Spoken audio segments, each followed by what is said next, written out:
행하는 자들을 시기하지 말지어다. 그들은 풀과 같이 썩기 배임을 당할 것이며 푸른 채소같이 쇠잔할 것이미로다. 여호와를 의뢰하고 선을 행하라. 땅에 머무는 동안 그의 성실을 먹을거리로 삼을지어다. 또 여호와를 기뻐하라. 그가 내 마음의 소원을 내게 이루어 주시리로다. 내 길을 여호와께 맡기라. 그를 의지하면 그가 이루시고 내 의를 빛과 같이 나타내시며 너 공의를 정오의 빛과 같이 하시리로다. 여호와 앞에 잠잠하고 참고 기다리라. 자기 길이 형통하며 악한 길을 이루는 자 때문에 불평하지 말지어다. 하나님 아버지, 참으로 오늘도 저희들이 하나님의 성실하심과 하나님의 공의와 정의를 믿고 그것을 식물로 삼으며 살아가기를 원합니다. 하나님은 참으로 공의로우신 분이시며 정의로우신 분이십니다. 하나님은 반드시 하신 말씀을 이루시는 하나님이신 줄로 믿습니다. 오직 예배를 통해서 오늘도 주님 앞에 나온 우리 모든 지체들이 이런 하나님을 깨달아 알 수 있도록 도와주시고 우리 가운데 깨닫는 영을 주셔서 하나님을 깊이 알아갈 수 있도록 도와주시옵기를 원합니다. 아버지 하나님, 오늘도 이곳에 오지 못한 우리 지체들을 기억하시고 그들도 하나님 앞에 함께 모여 예배할 수 있도록 하나님께서 허락하여 주시옵기를 원합니다. 하나님, 교회를 통해서 하나님의 하나님 되심을 온전히 깨달아 알고 배워갈 수 있도록 허락하여 주시옵소서. 오늘도 주님께서 우리 가운데 임재하셔서 성령으로 충만하게 하시고 하나님 주신 진리의 말씀을 온전히 받아들이게 하시고 우리 속에 있는 거짓된 찌꺼기와 같은 생각들을 다 씻어내어 주시고 순금과 같이 깨끗한 심령으로 하나님을 만날 수 있도록 허락하여 주시옵기를 원합니다. 하나님, 우리의 길을 열어주시고 우리의 마음 눈을 밝혀주셔서 하나님의 섭리와 하나님의 인도하심을 보고 깨달을 수 있도록 도와주시옵소서. 한 사람도 아버지여 자우를 벗어나지 않고 하나님의 말씀의 정도를 갈 수 있도록 인도하여 주시옵소서. 말씀을 증거하는 저에게 성령 충만함 주시고 하나님의 말씀의 지혜와 지식과 권능을 다하여 주시옵소서. 오늘도 이곳에 역사하는 악한 더러운 영들을 예수 그리스도의 이름으로 결박하여 주시고 진리의 빛이 비추게 하여 주시옵소서. 예수님의 이름으로 간절히 기도드립니다. 아멘. 예레미야서 31장 31절 말씀 다 같이 합독하시도록 하겠습니다. 여호와의 말씀이니라. 보라, 날이 이르리니 내가 이스라엘 집과 유다 집에 새 언약을 맺으리라. 이 언약은 내가 그들의 조상들의 손을 잡고 애굽 땅에서 인도하여 내던 날에 맺은 것과 같이 아니할 것은 내가 그들의 남편이 되었어도 그들이 내 언약을 깨뜨렸음이라. 여호와의 말씀이니라. 그러나 그 날 후에 내가 이스라엘 집과 맺을 언약은 이러하니 곧 내가 나의 법을 그들의 속에 두며 그들의 마음에 기록하여 나는 그들의 하나님이 되고 그들은 내 백성이 될 것이라. 33절 한번 읽겠습니다. 시작. 그러나 그 날 후에 내가 이스라엘 집과 맺을 언약은 이러하니 곧 내가 나의 법을 그들의 속에 두며 그들의 마음에 기록하여 나는 그들의 하나님이 되고 그들은 내 백성이 될 것이라. 여호와의 말씀이니라. 그들이 다시는 각기 이웃과 형제를 가르쳐 이르기를 너는 여호와를 알라 하지 아니하리니 이는 작은 자로부터 큰 자까지 다 나를 알기 때문이라. 내가 그들의 악행을 사하고 다시는 그 죄를 기억하지 아니하리라. 여호와의 말씀이니라. 여호와께서 이와 같이 말씀하셨느니라. 그는 해를 낮의 빛으로 주셨고 달과 별들을 밤의 빛으로 정하셨고 바다를 뒤흔들어 그 파도로 소리를 치게 하나니 그의 이름은 만군의 여호와니라. 이 법도가 내 앞에서 패할진대 이스라엘 자손도 내 앞에서 끊어져 영원히 나라가 되지 못하리라. 여호와의 말씀이니라. 여호와께서 이와 같이 말씀하시니라. 위에 있는 하늘을 측량할 수 있으며 밑에 있는 땅의 기초를 탐지할 수 있다면 내가 이스라엘 자손이 행한 모든 일로 말미암아 그들을 다 버리리라. 여호와의 말씀이니라. 보라, 날이 이르리니 이 성은 하나넬 망대로부터 모퉁이 문에 이르기까지 여호와를 위하여 건축될 것이라. 여호와의 말씀이니라. 청량줄이 곧게 가래 번등 밑에 이르고 고아로 돌아 시체와 제의 모든 골짜기와 기드론 시내에 이르는 모든 고지 그 동쪽 마문의 모퉁이에 이르기까지 여호와의 거룩한 곳이니라. 영원히 다시는 뽑거나 전복하지 못할 것이니라. 아멘. 오늘은 예레미야서 파노라마를 하도록 하겠습니다. 제가 예레미야서를 읽으면서 전체적으로 느껴지는 것은 하나님은 세우시고 높이시는 분이시다. 하나님께서 세우신 것은 무너뜨릴 수 없고 하나님께서 무너뜨린 것은 인간의 힘으로 세울 수 없다는 것입니다. 하나님께서 낮추신 것은 인간이 또 높일 수가 없고 하나님이 높이신 것은 인간이 낮출 수가 없습니다. 그래서 세우고 높이시는 것은 하나님의 손에 있다는 것을 또 알게 되었습니다.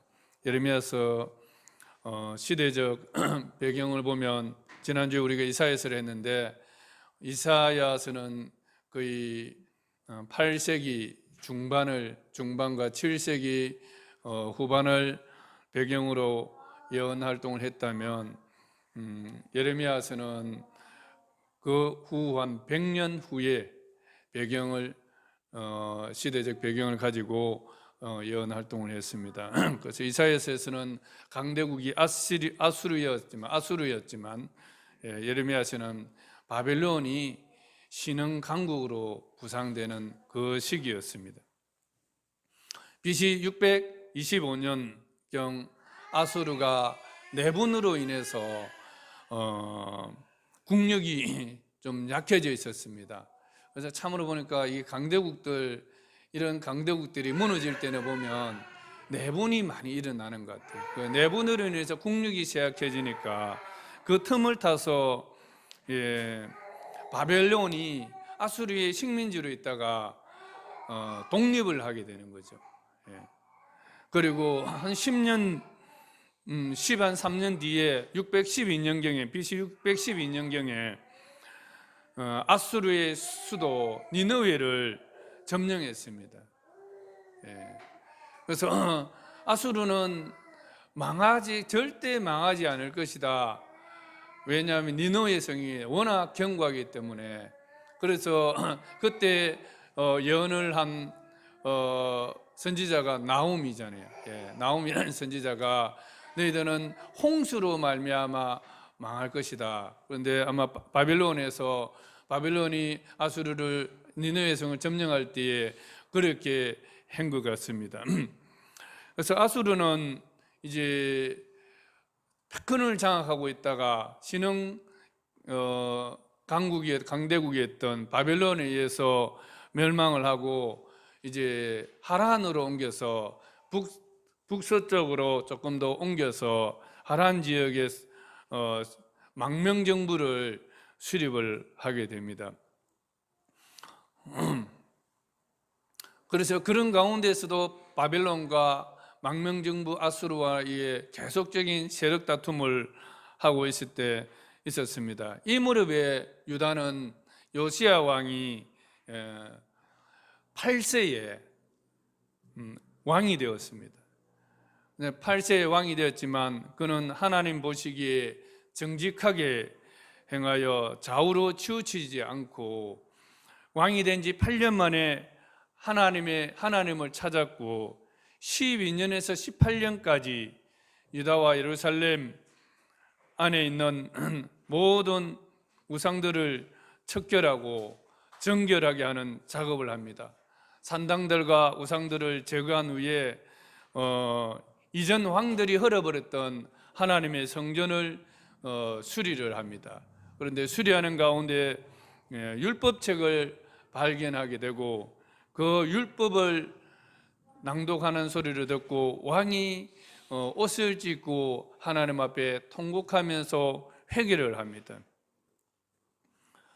그리고 그 율법의 말씀을 백성들 앞에 낭독하게 하여서 그 말씀 앞에 겸손하여서 마음과 목숨을 다하여 하나님께 순종하기로 서약을 했고, 또 전례 없는 유월절 예배를 하나님 앞에 전심을 다해서 지켰습니다.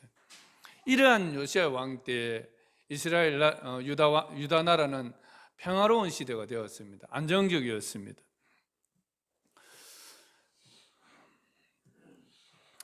대외적으로는 아수르가 또 바벨론의 침공을 받아서 세력이 약해져 있었기 때문에 유다도 아수르로부터 독립을 할 수 있었습니다.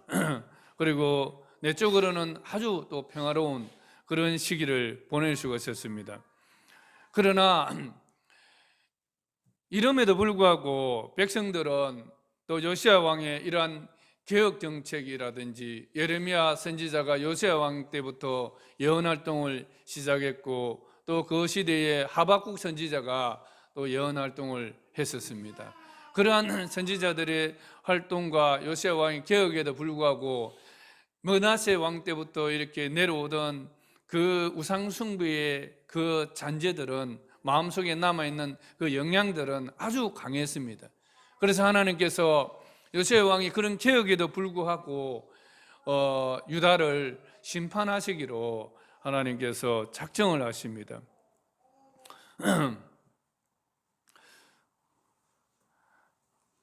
그리고 BC 609년경에 아수르 망명국가가 애굽의 지원을 요청함에 따라서 애굽의 바로누구가 갈그미스로 이제 북진을 하던 중에 요시야 왕이 애굽 왕의 그 북진을 머깃도에서 막아서다가 전사하게 되었습니다. 바로는 사신을 보내서 자신을 막아서는 요시야 왕에게 하나님께서 주신 말씀을 전합니다. 오늘 그들을 치려는 것이 아니요 나와 더불어 싸우는 족속을 치려는 것이라. 하나님이 나에게 명령하사 속히 하라 하셨은즉 하나님이 너와 함께 계시니 그대는 하나님을 거스르지 말라. 그대를 멸하실까 하노라. 이런 말을 그대로 전달을 합니다. 그러나 요시야 왕이 누구를 통하여서 주신, 바로 누구를 통해서 주신 하나님의 말씀을 듣지 않고 거스르다가 활에 맞아서 전사를 하게 됩니다. 그래서 우리가 여기서 배워야 할 점은 하나님께서 역사를 주관하고 계신다는 점, 교회 안에서만 아니라 이스라엘 안에서만 아니라 밖에서도 하나님께서 역사를 주관하고 계신다는 점입니다. 그래서 우리는 불신자들이라 해서 그들의 말을 무조건 무시하는 경향들이 있습니다.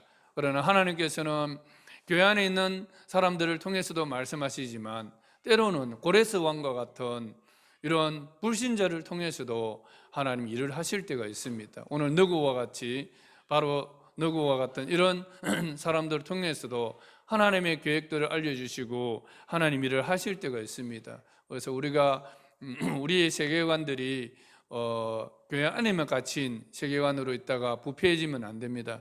하나님께서 인도하시는 부분들에 대해서는 우리가 늘 기도하고 하나님 뜻이 무엇인지 그런 것들을 잘 듣는 훈련들이 필요한 것입니다. 요시아가 잘한 것도 있지만 궁극적으로 세계사의 힘을 조절하게 하심으로써 요시아 시대에 하나님께서 평화를 주셨다는 이 사실을 알고 끝까지 그는 하나님 앞에 겸손하며 하나님의 음성을 듣기를 힘써야 했던 것입니다. 요시아 왕의 죽음으로 말미암아 이때부터 나라는 급속도로 위기에 빠집니다. 백성들은 죽은 요시아를 대신해서 급히 그의 아들 여호아스를 왕으로 세웠지만 바로누구가 갈그미스 전투를 마치고 내려오면서 갈그미스 전투에서 대성을 거두어 버립니다. 그래서 대성을 거두고 내려오면서 여호아스 백성들이 급하게 세웠던 여호아스 왕을 폐위시키고 그리고 인질로 애굽으로 끌고 갑니다. 그리고 대신 여호야김을 왕으로 주고 친 애굽 정부를 만들면서 유다를 지배하게 됩니다. 그러나 BC 605년에 2차 갈그미스 전투가 벌어집니다. 그때는 이제 바빌론이 아수르와 애굽 동맹을 이기고 또 대성을 거둡니다. 이때 바빌론 왕은 여기서 그치지 않고 남쪽으로 내려와서 유다까지 또 점령을 하게 됩니다. 그래서 엘리야김 친애굽 정부인 엘리야김에게 충성을 맹세하고 조공을 받고 또 많은 귀족들과 다니엘과 같은 선지자들을 이끌고 포로로 잡아갑니다. 3년 후에 602년에 보면 여호야김 왕이 바벨론에게 충성을 맹세했지만 바벨론을 이제 배반하고 친애굽 정책으로 돌아왔습니다. 그래서 바벨론은 또 유다를 2차로 침공하게 되고 BC 또 597년에 또 3차로 침공해서 왕이 된 지 3개월밖에 되지 않은 여호야김의 아들 여호야긴을 폐위시키고 요시의 아들 시드기야를 왕으로 앉히고 여호야긴과 많은 또 에스겔 선지자와 같은 이런 많은 사람들을 또 포로로 또 끌고 갑니다. 시드기야도 바벨론 시드기야 왕도 친히 바벨론에서 세운 왕이잖아요. 그럼에도 불구하고 그는 또 바벨론을 배반하고 친애굽 정책을 펴다가 바벨론의 4차 침공을 받아서 BC 586년에 예루살렘 성은 함락되고 성전도 파괴되고 왕을 비롯한 많은 사람들이 포로로 잡혀가게 되었습니다. 이 기간 동안 627년부터 해서 586년까지 무려 40년 동안 예레미야 선지자는 유다의 멸망을 예언했고 또 그 유다의 멸망당하는 것을 친히 목도하고 또 그 이후에 유다가 어떻게 될 것인가에 대해서 예언 활동을 했던 것입니다.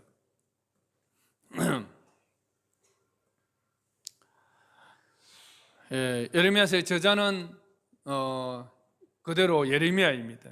예레미야 36장 4절에 보면 예레미야가 네리야의 아들 바룩을 부르매 바룩이 예레미야가 불러주는 대로 여호와께서 그에게 이르신 모든 말씀을 두루마리 책에 기록하니라 하는 이 말씀, 예레미야가 불러주는 대로 바룩이 기록했다. 결국은 저자는 쓰기는 바룩이 대피를 했지만 예레미야라는 것을 알 수가 있고, 마태복음 2장 17절에도 보면 신약에서도 이에 선지자 예레미야를 통하여 말씀하신 바 이렇게 말하고 있습니다.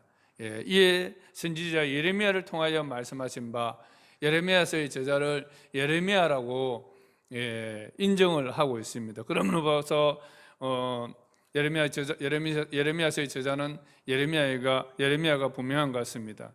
그런데 이 예레미야라는 뜻이 사실 오늘 이 주제와도 관련이 있습니다. 예레미야라는 뜻은 여호와가 세우신다, 여호와가 높이신다. 한번 따라가겠습니다. 여호와가 세우신다, 여호와가 높이신다. 하나님께서 세우시고 하나님께서 높이신다는 그의 이름과 같은 그런 뜻이 있습니다. 1장에 보면 예레미야를 부르시는 장면들이 있는데 5절에 보면 이런 말씀이 있습니다. 내가 너를 모태에 짓기 전에 너를 알았고, 이 너라는 것은 예레미야를 말합니다. 내는 하나님이 말이죠. 내가 너를 모태에 짓기 전에 너를 알았고 너가 배에서 나오기 전에 너를 성별하였고 너를 여러 나라의 선지자로 세우느라, 이 말씀을 하고 있습니다. 우리가 뭔가 계획을 하고 뭔가 하려고 하기 이전에 하나님께서는 그 어떤 일을 하시기 위해서 예레미야를 어머니 배 속에 있기 전부터 알았고 또 구별했다고 말하고 있습니다. 그래서 여러 나라의 선지자로 세웠다고 말씀하고 있는 이 말씀으로 보아서 예레미야의 출생은 하나님의 섭리가 있는 것 같습니다. 열국의 무너짐과 세우심, 또 하나님께서 세우시는 분이시고 높이시는 분이라는 이 사실을 증거하는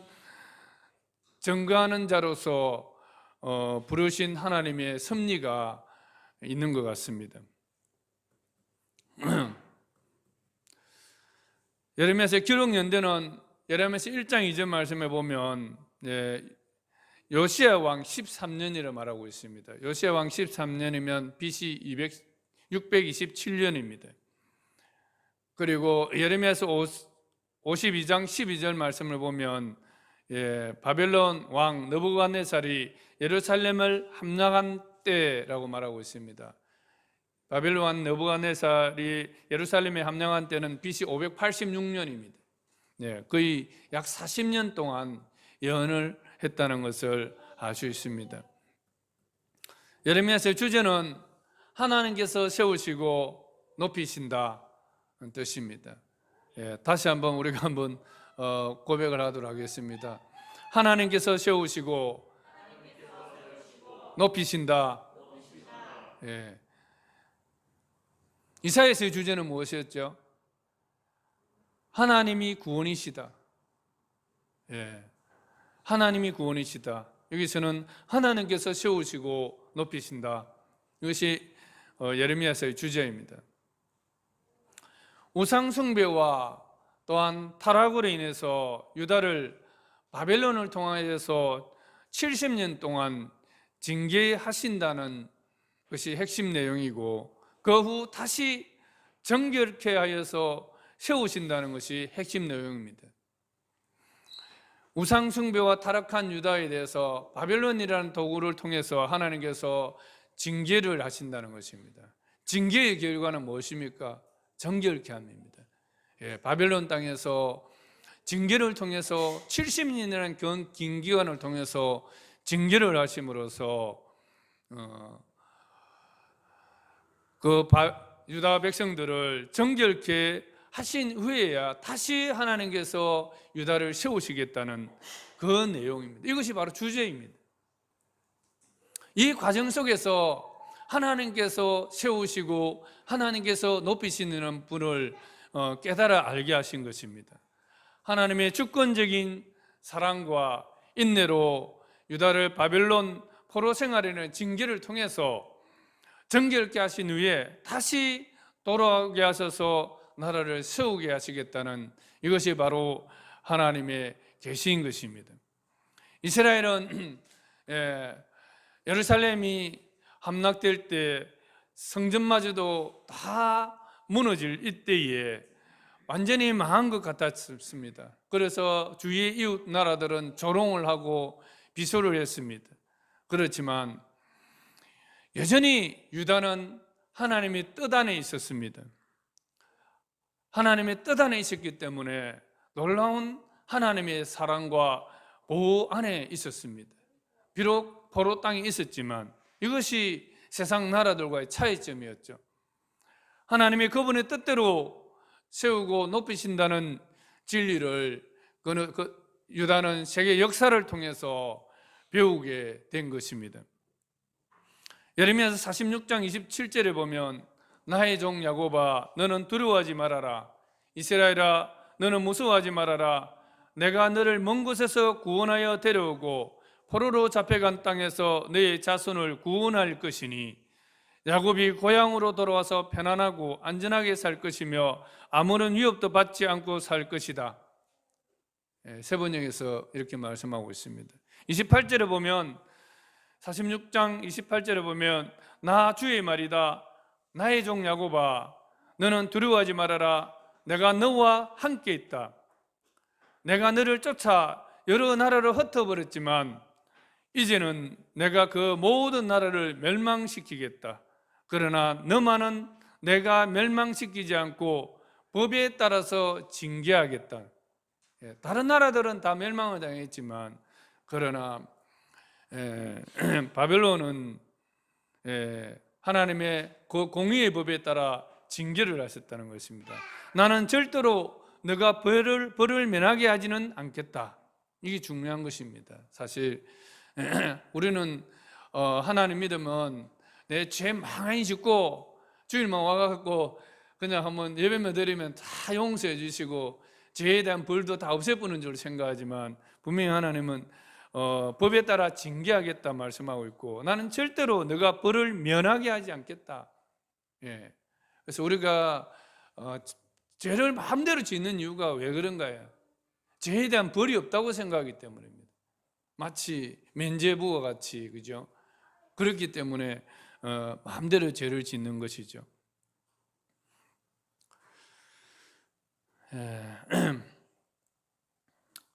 예레미야서의 주제는 세우시고 높이시는 분은 하나님이시다는 것을 말씀을 드렸습니다. 그래서 세우시고 높이는 과정들 속에서 또 그 죄로 말미암아 바벨론을 통해서 하나님께서 유다를 징계하셨다는 말씀을 드렸습니다. 예레미야서 구성을 보면 1장은 소명에 대해서 예레미야를 부르시는 장면이 나오고 있고 2장에서 45장까지가 유다에 대한 예언입니다. 유다의 심판에 대한 예언, 그리고 26장에서 33장은 바벨론이 침입하는 전후의 주요 사건들을 기록하고 있고 34장에서 45장은 예루살렘이 이제 포위를 당하고 함락되는 장면들을 기록하고 있습니다. 그래서 예레미야의 예언과 같이 실제로 바벨론이 침입을 했고 또 마지막에 함락당하는 그 장면들이 처참하게 다 기록이 되어 있습니다. 하나님께서는 그분의 말씀을 어기고 범죄했을 때 그대로 이루신다는 것을 보여주고 있습니다. 그리고 46장에서 51장입니다. 유다뿐만 아니라 하나님께서는 그 유다 주변국들까지 주변에 있는 10개국 전체에 대해서도 하나님께서 또 심판을 예언을 하고 있습니다. 그리고 52장에는 이제 바벨론 유다 백성들이 함락되고 바벨론으로 포로로 잡혀가는 그 장면까지 기록을 하고 있습니다. 특히 42장에서 45장까지 내용들을 중심으로 한번 살펴보면 유다에 대한 그 예언입니다. 그래서 유다에 대한 예언의 핵심은 포로로 잡혀가기 이전에 예레미야가 선포한 그 예언의 핵심은 범죄한 유다에 대해서 하나님께서 심판하시겠다는 것입니다. 그래서 회개하라는 것입니다. 죄에 대해서 회개하라는 것이죠. 그래서 심판의 도구로 바벨론을 사용할 것이다 하는 것입니다. 그래서 하박국 같은 선지자는 하나님 어떻게 이 유다도 부패했지만 타락했지만 유다보다도 더 악한 어떤 바벨론을 사용하실 수 있습니까? 하고 하박국 여러분 읽어보면 2장에서 하박국이 망대에 올라가서 하나님께 막 그래 항의를 합니다. 그래서 하나님은 범죄한 유다를 징계하시기 위해서 믿지 않는 그러한 바벨론이라는 나라를 사용해서 하나님 택함 받은 백성들을 징계하셨다는 내용을 우리가 잘 살펴보아야 합니다. 그래서 우리가 교회만 다니면 면죄부처럼 아무리 죄지도 마음대로 살아도 괜찮다고 생각하는 그런 경우들이 많이 있지 않습니까? 불교는 다른 이방 종교를 믿는 사람들은 부적을 몸에 지니고 다니면서 온갖 죄 다 저지르잖아요. 그래도 자기들은 복 받는다고 생각하고 있습니다. 우리가 알아야 될 것은 하나님은 공의의 하나님이시다. 하나님은 정의의 하나님이시다. 정의라는 것은 약자들과 이렇게 비교를 했을 때 많이 쓰는 용어입니다. 소외되고 약한 자들, 힘없는 자들에게도 하나님의 그 사랑과 인애로서 베풀어야 하지만 힘이 있다고 자기 권력을 남용하고 하는 그런 것에 대해서 하나님은 불이라고 말씀하고 있어요. 그래서 나라 안에 이러한 불의들이 가득 차 있을 때 하박국 선지자들이 왜 하나님 이러한 유다 나라를 빨리 징계하지 않으십니까? 하고 그리고 하나님께 외쳤을 때에 하나님께서 주신 응답이 바벨론으로 말미암아 징계하겠다 이렇게 했을 때 하박국 선지자가 어떻게 우리보다도 더 악한 바벨론을 쓸 수 있습니까? 그렇게 말하지만 하나님께서 바벨론을 들어 쓰시고 난 이후에 바벨론마저도 또한 공의에 따라서 심판하시겠다 그렇게 말씀하고 있습니다. 그래서 궁극적인 것은 하나님이 보시는 것은 우리 안에 하나님의 거룩한 정결한 처녀와 같이 신부와 같이 우리를 정결케 하시는 것입니다. 그래서 중요한 것은 우리 안의 내부가 정말 하나님의 거룩하신 같이 우리가 거룩한 성품으로 하나님을 닮아가는 것입니다. 그래서 유다 내부에서 그것이 되지 않으니까 바벨론이라는 이 몽둥이를 들고 하나님께서 심판을 하신 것이죠. 포로기 이전에는 이렇게 해서 유다에 대해서 범죄한 유다에 대해서 심판하겠다는 내용이 주였습니다. 그럼 포로기 이후에는 포로에 잡혀갔어도 그러면 그곳에서 집을 짓고 정착하면서 거기서 살아라는 것입니다. 그런데 유다에서 예레미야를 선지자를 통해서 많은 예언들이 펼쳐졌지만 거짓 선지자들은 뭐라 말하고 있냐면 유다는 하나님이 택한 백성이고 택한 나라이기 때문에 절대로 망하지 않는다. 1차로 605년에 1차로 포로로 잡혀갔던 다니엘과 그 사람들이 다시 금방 돌아올 것이다. 절대로 우리는 망할 수 없는 민족이다. 그런 말을 하고 있죠. 그것이 거짓 선지자들의 말입니다.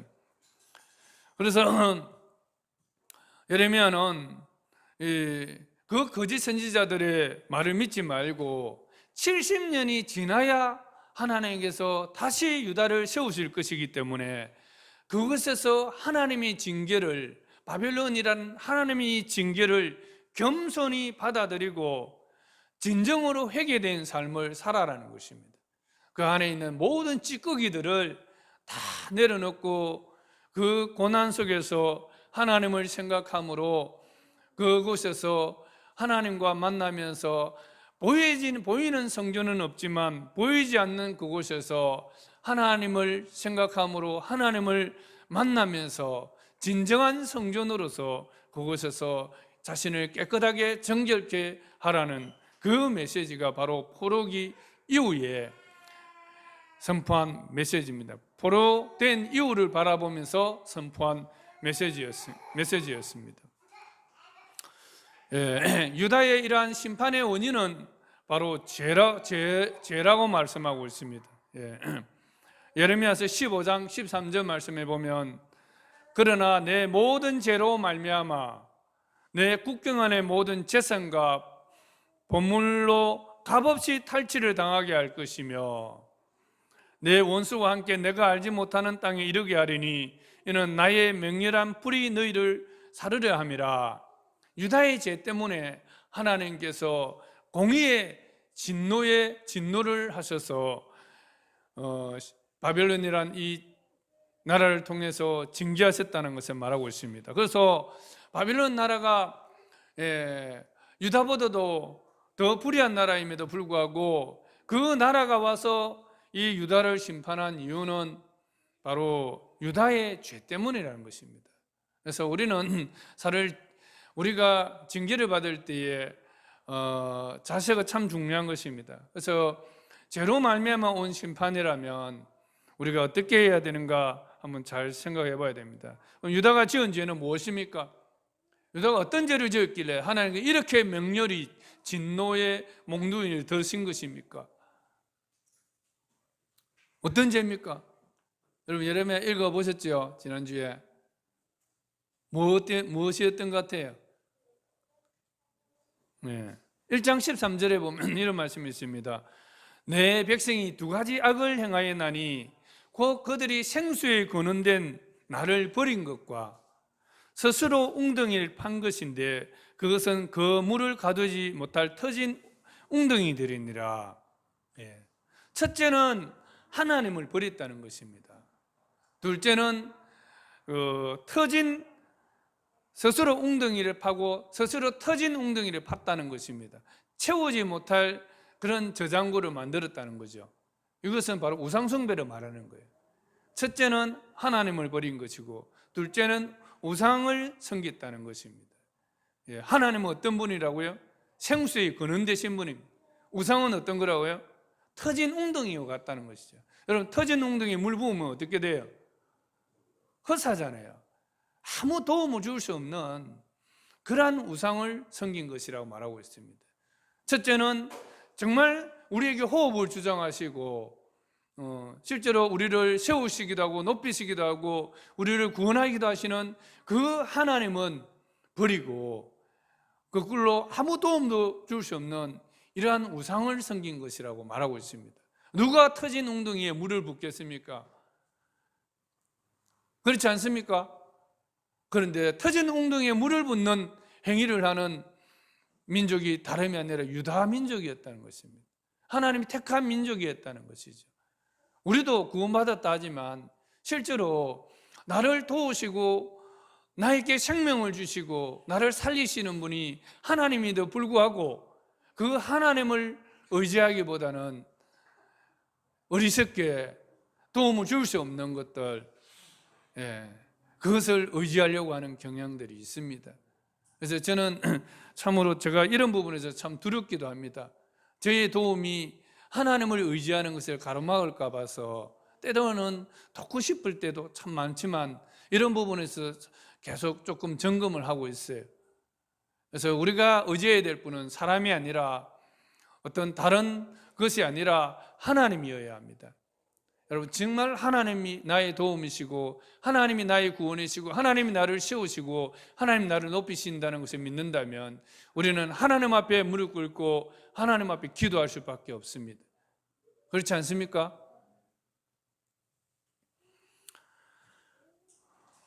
(25장 6절에도) 보면 동일한 말씀을 하고 있습니다. 너희는 다른 신을 따라다니며 섬기거나 경배하지 말며 너희 손으로 만든 것으로서 나의 노여움을 일으키지 말라.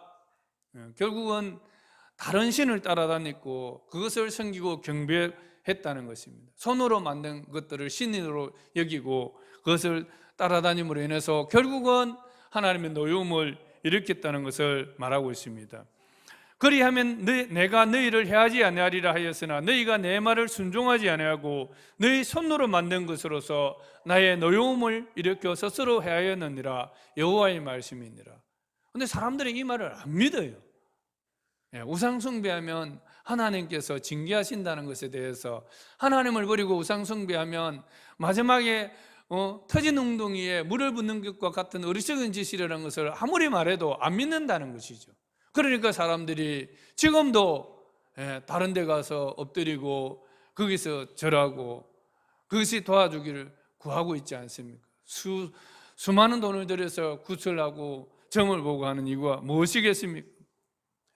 하나님이 생수의 근원이라는 사실을 믿지 않기 때문이죠. 그것이 하나님의 심판을 받는다는 것을 그들은 믿지 않습니다.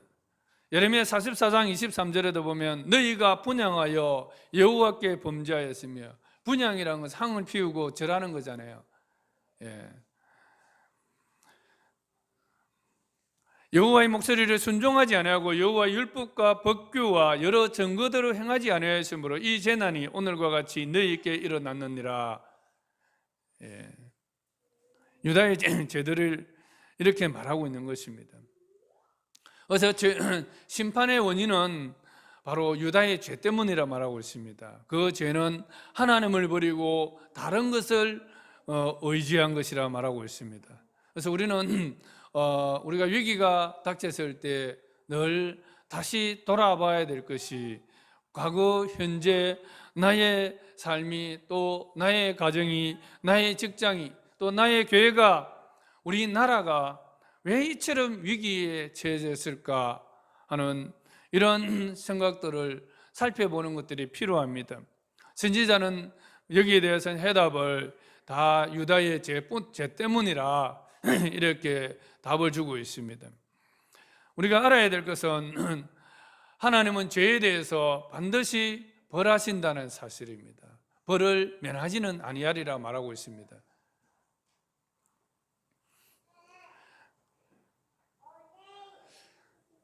하나님이 유다의 죄에 대해서 벌하신 것이 바로 바벨론 70년의 포로라는 사실입니다.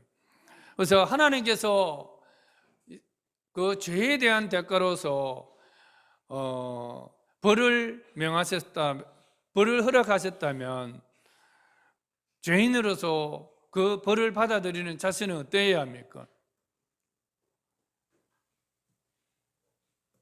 예.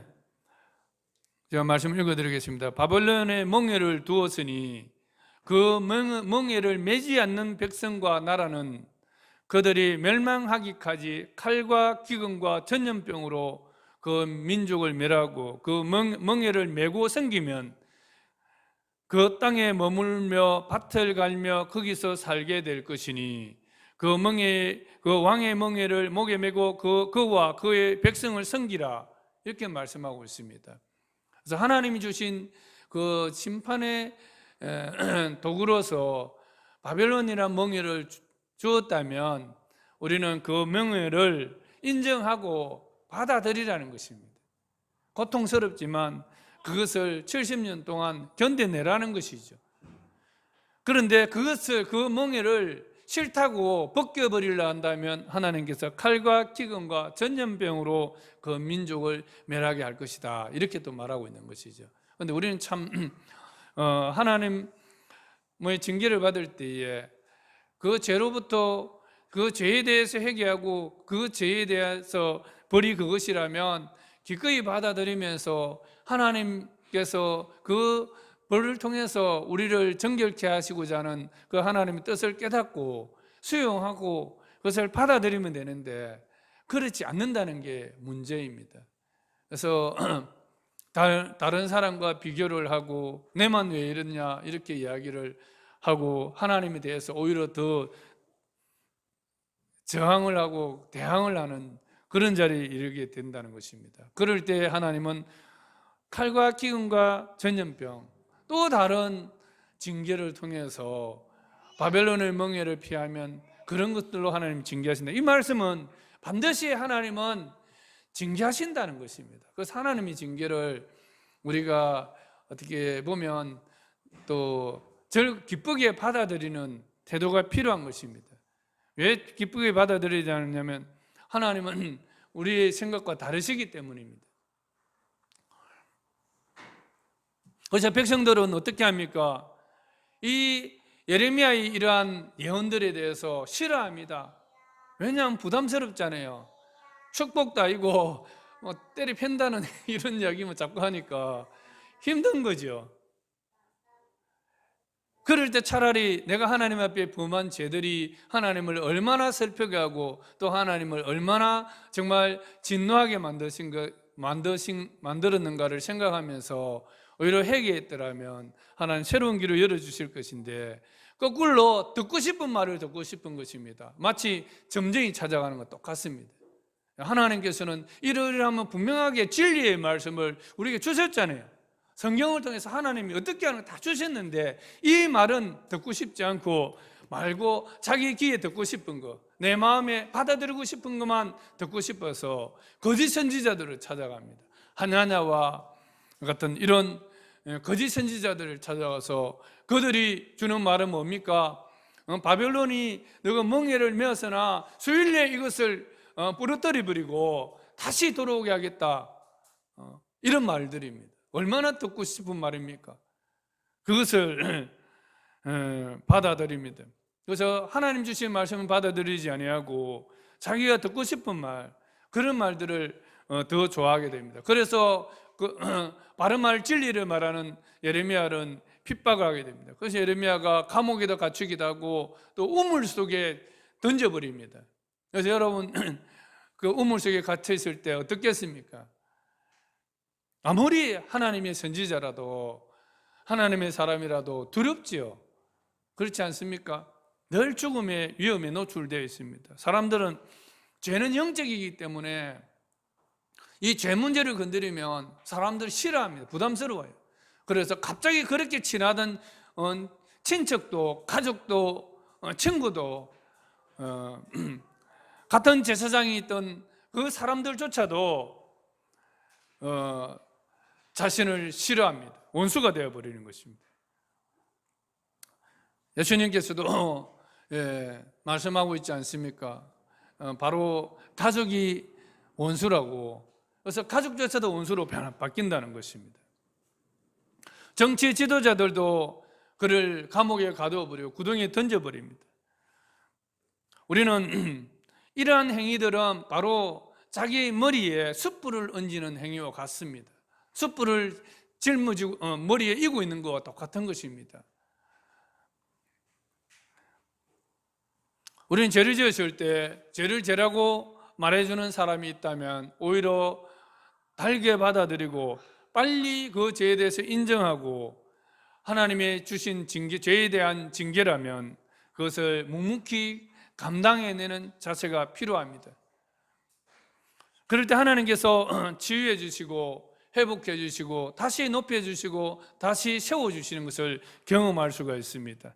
그러기까지는 인내가 필요하겠죠. 묵묵히 참아야 됩니다. 불평을 잠재워야 합니다. 29장 10절에 하나님께서는 또한 유다에 대한 징계뿐만 아니라 하나님이 소망을 주십니다. 여호와께서 이와 같이 말씀하시니라. 바벨론에서 70년이 차면 내가 너희를 돌보고 나의 선한 말을 너희에게 성취하여 너희를 이곳으로 돌아오게 하리라. 우리가 하나님이 주신 징계 기간에 있을 때에는 듣고 싶은 말이 아니라 하나님 앞에 내가 혹시나 범한 죄가 없는지, 내가 하나님의 말씀을 취사 선택한 것은 없는지, 듣고 싶은 것만 듣고 내게 부담되는 말씀을 귀를 막아버리고 있는 것은 없는지 우리는 그런 것들을 살펴봐야 됩니다. 그러한 태도가 성숙한 태도예요. 그것이 거룩한 교회의 태도입니다. 우리는 오늘 같은 코로나19 같은 이러한 위기 속에도 있습니다. 그럴 때 우리 교회가 바라봐야 될 것은 아전인수교육을 해석할 것이 아니라 하나님은 교회 안에만 계신 분이 아니라 교회 밖에도 온 인류를 통치하시는 분이십니다. 이 가운데에서 우리가 어떻게 해야 되는지, 우리는 진정 신령과 진정으로 예배드리는 삶을 살았는가, 교회 안에서만 예배드리고 나가면 그와 관계없는 삶을 사는 것이 과연 예배라고 말할 수 있는가? 정말 영과 진리로 살아가는 예배, 그 삶이 없는 모인 예배를 하나님이 과연 기뻐하시겠는가? 우리는 돌아봐야 합니다. 그래서 우리가 이 예배는 함께 모여서 드리는 예배지만 이 예배당을 나가서 여러분이 살아가는 삶은 바로 살아있는 산예배라고 말씀하고 있습니다. 그곳에서 하나님의 공의를 따라 살아야 되고 하나님의 진리를 따라 살아야 되고 내 육체를 따라 육체를 위해서 사는 것이 아니라 진정으로 나 자신인 영혼을 위해서 정말 영이 깨어서 하나님을 의지하고 하나님을 찾고 하는 그런 삶을 살아갈 때에 그것이 진정한 예배라는 것입니다. 그런 예배의 삶을 살다가 오늘 이곳에 모였을 때 여러분들은 정말 이 예배가 기대가 될 것입니다.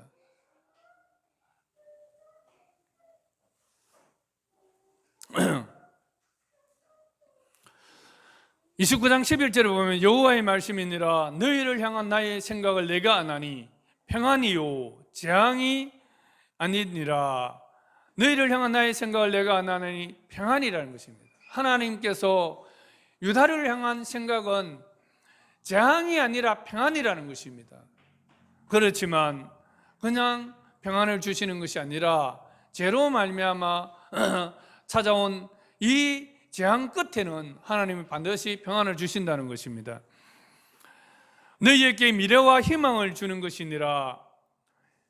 너희가 내게 부르짖으며 내게 와서 기도하면 내가 너희들의 기도를 들을 것이요 너희가 온 마음으로 나를 구하면 나를 찾을 것이요 나를 만나리라. 이것은 여호와의 말씀이니라. 나는 너희들을 만날 것이며 너희를 포로된 중에서 다시 돌아오게 하되 내가 쫓아보내었던 나라들과 모든 곳에서 모아 사로잡혀 떠났던 그곳으로 돌아오게 하리라. 이것은 여호와의 말씀이니라. 하나님께서는 재앙이 목적이 아니라는 것이죠. 하나님은 이스라엘에 평안을 주고 이스라엘의 미래와 소망을 주려고 목적하고 있다는 것을 말씀하고 있습니다. 그래서 우리 것은 하나님의 놀라운 사랑이죠. 하나님이 얼마나 유다를 사랑하고 계신가를 말씀하고 있습니다. 31장 33절에도 보면 내가 이스라엘 집과 맺을 언약은 이러하니, 오늘 우리가 읽었던 본문 말씀입니다. 곧 내가 나의 법을 그들의 속에 두며 그들의 마음에 기록하여 나는 그들의 하나님이 되고 그들은 내 백성이 될 것이라. 여호와의 말씀이니라. 백성들이 하나님의 말씀을 줘도 그 말씀을 지키지 않으니까, 그 말씀을 기억하지 않으니까 하나님께서 아예 백성들 심령 속에다가 말씀을 기록하겠다는 것입니다. 이것은 성령으로 말미암아 우리에게 주신 말씀을 예언하고 있는 것입니다. 이처럼 하나님께서는 이스라엘 백성들에게 또 새로운 사람으로 만들어서 새 영을 주셔서 하나님을 따르게 하겠다고 말씀하고 있는 것입니다. 어쨌든 징계의 목적은 생명과 평안과 새로운 약속을 주시기, 미래를 주시기 위한 하나님의 사랑임을 우리는 깨달아야 하는 것입니다.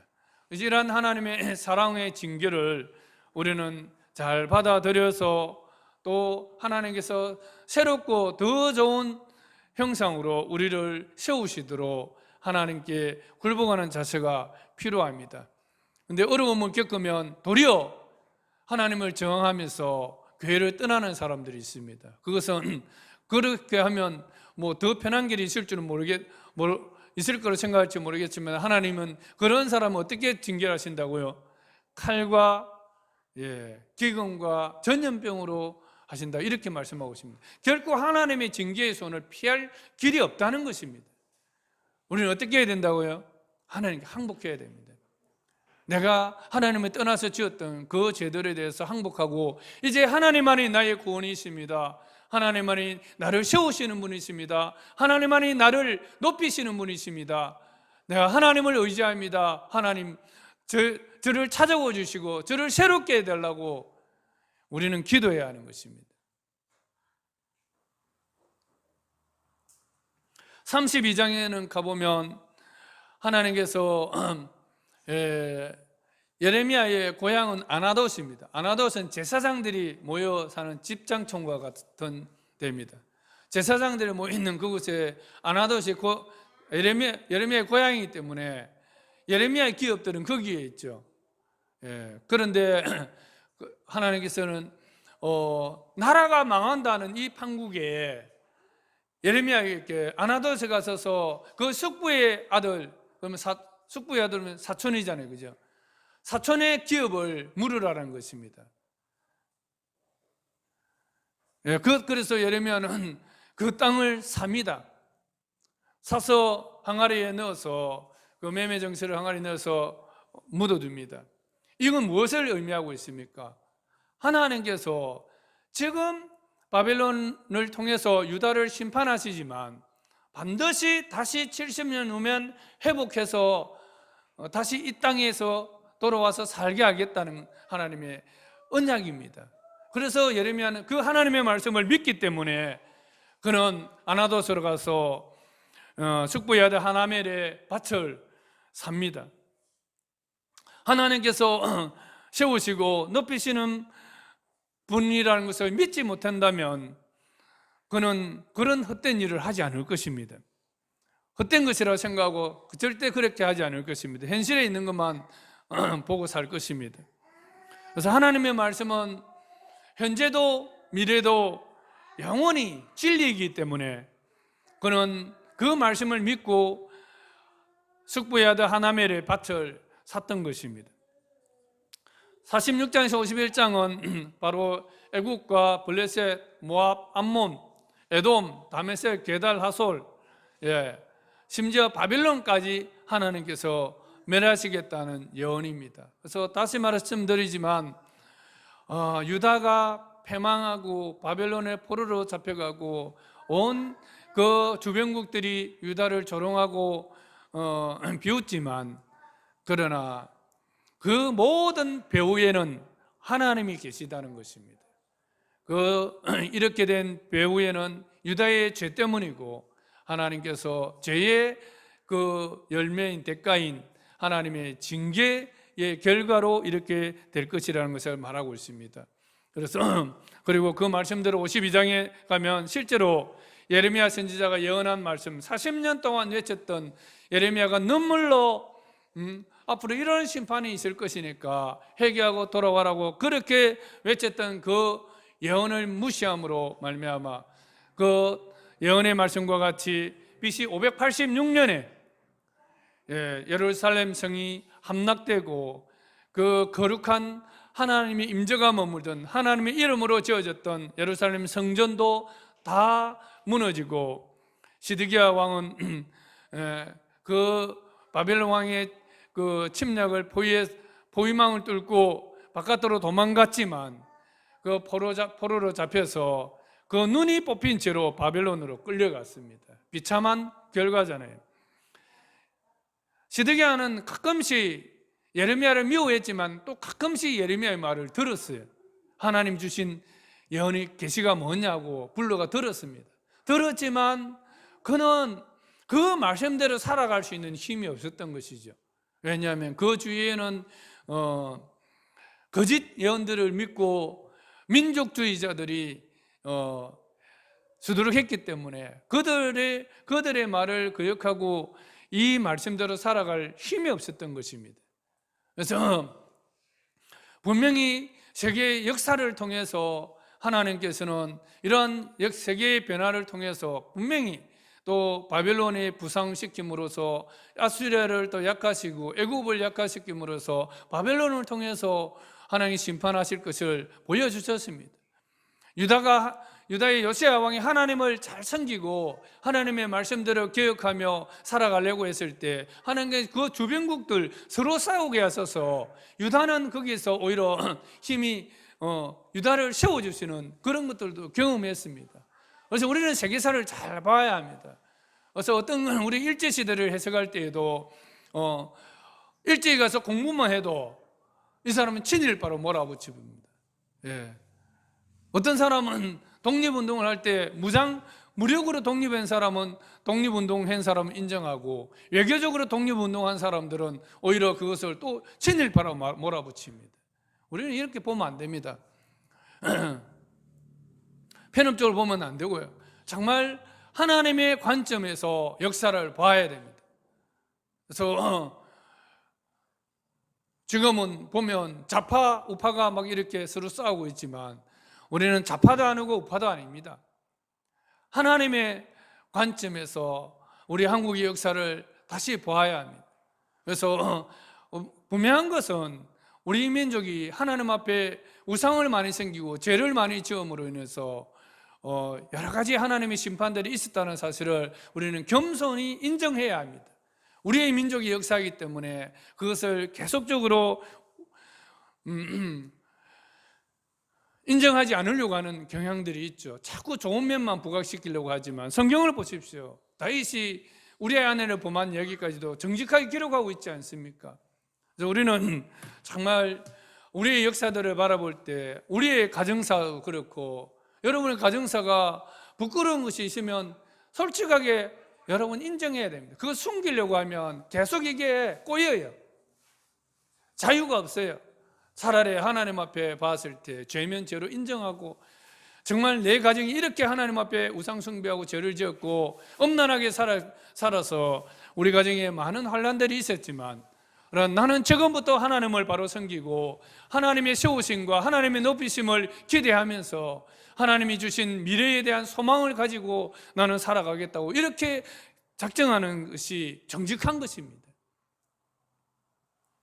우리는 사람이기 때문에 언제든지 또 그렇게 실수를 할 수 있습니다. 그러나 현재 오늘 나는 어떻게 살 것인가, 미래 나는 어떻게 살 것인가, 그것은 내가 결정할 수 있는 일입니다.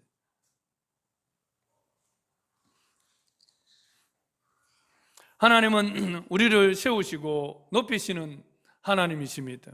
온 땅에 하나님은 유일하신 거룩하신 하나님이십니다. 아수르, 바벨론, 유다의 주변국들의 세우심과 패하심을 하나님께서 주관하셨던 하나님이십니다.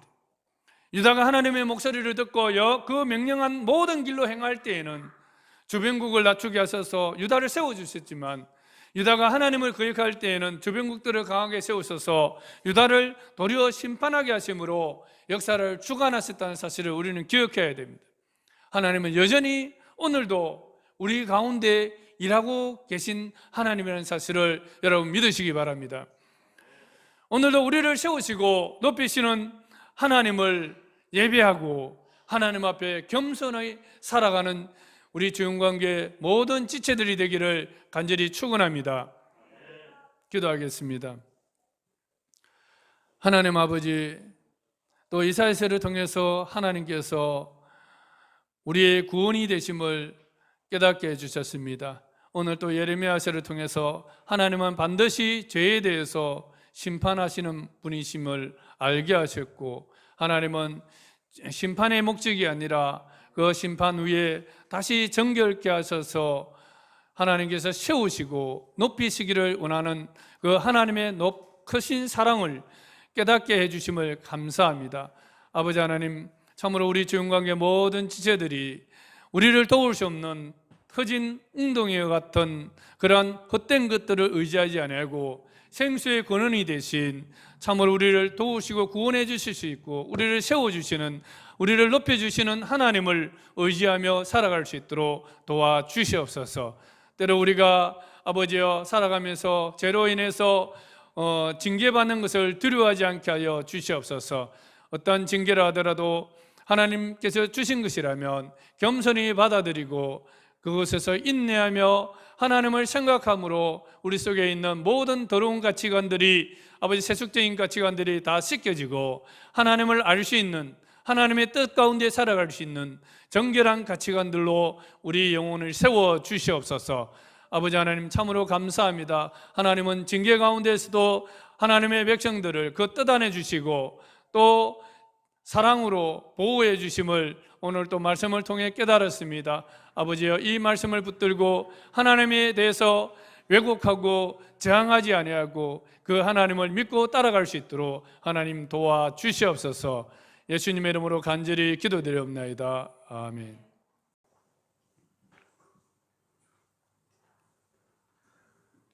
주 예수 그리스도의 은혜와 하나님의 사랑과 성령의 사심을 주님의 손님에게 넘쳐 보심을 간절히 축원합니다. 아멘.